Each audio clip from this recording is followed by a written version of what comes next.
Boredom. Boredom in recovery. For me, it often feels way heavier than expected. Um, it's not a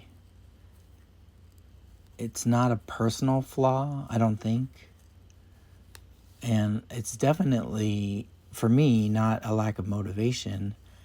I I I like to think maybe it's because of my past work experience.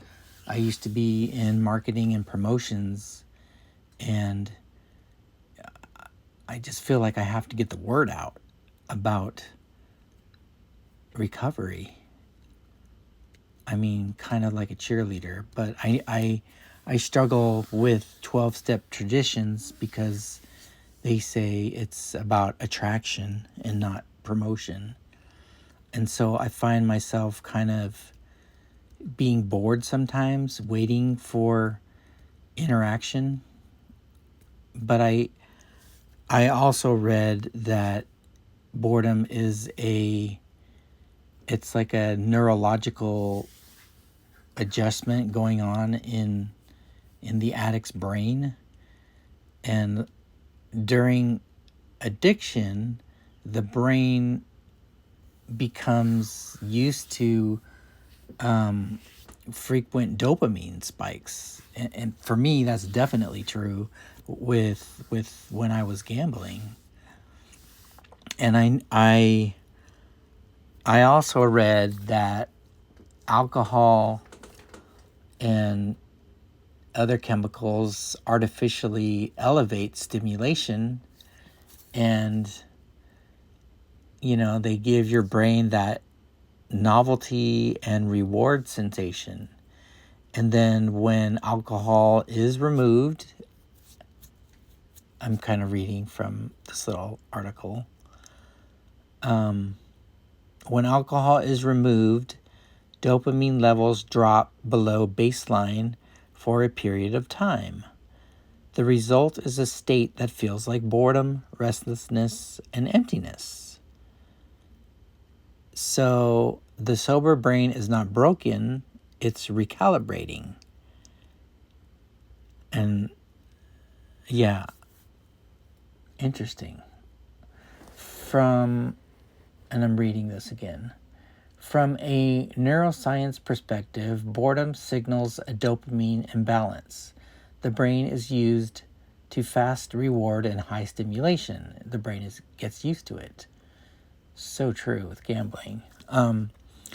Without it, the nervous system has not yet relearned how to experience interest, curiosity, and satisfaction through natural sources.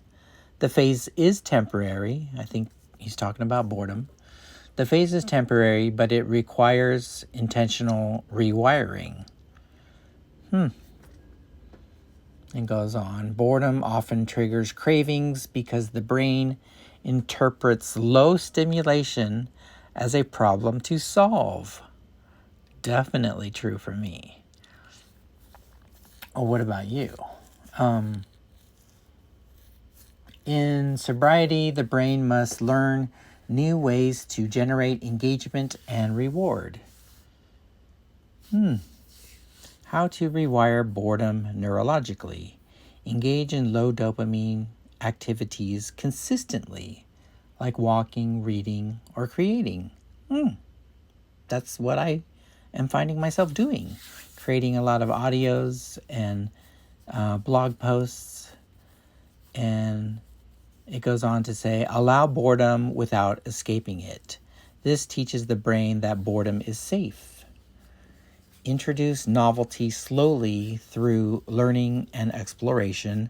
I'm definitely doing that. There's so many different communities online and in real life that I'm like Jan Brady, in that one Brady Bunch episode where she's in high school and she grabs all the pamphlets for all the clubs.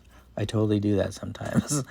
It says, build routines that create gentle structure, connect boredom to curiosity instead of avoidance, Anchor meaning to your daily actions. Oh, definitely. I get that.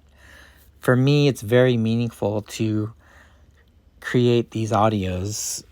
If for anybody, just for me, because I learn so much. I learned so much from reading the comments and the replies, and I get voice memos on WhatsApp. It's been great. It you know I'm sorry if I'm oversharing, but I live alone. It's just me and my little 6-pound Chihuahua in my apartment in downtown Las Vegas, and I'm a disabled veteran. I just recently had surgery on my right arm, so I don't drive. So I'm in front of my computer and my iPad a lot. And it helps when people reach out. I'll admit it. Let me get back to this article here. Over time, the brain adapts. Dopamine receptors become more sensitive. Simple experiences begin to feel rewarding again. Music sounds richer. Conversations feel deeper. Presence becomes satisfying. True. True. In my own recovery, definitely boredom was one of the most, well, it still is. Boredom is misunderstood. I have misunderstood boredom. I thought that something was wrong with me. But what I think is actually happening is healing. My brain is actually learning how to feel alive without artificial stimulation, without drugs, without alcohol, without gambling. And once I stopped fighting my boredom and started working with it, it lost its power. I'm really interested in learning about recovery. I'm learning about chatbots and AI, and I'm finding that boredom is not the enemy of my abstinence. And maybe it's like a doorway to going deeper, you know what I mean? Being more genuine.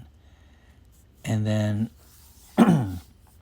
this article goes on to say, when the brain learns that it does not need constant escape, it begins discovering interest, creativity, and meaning in places it once ignored.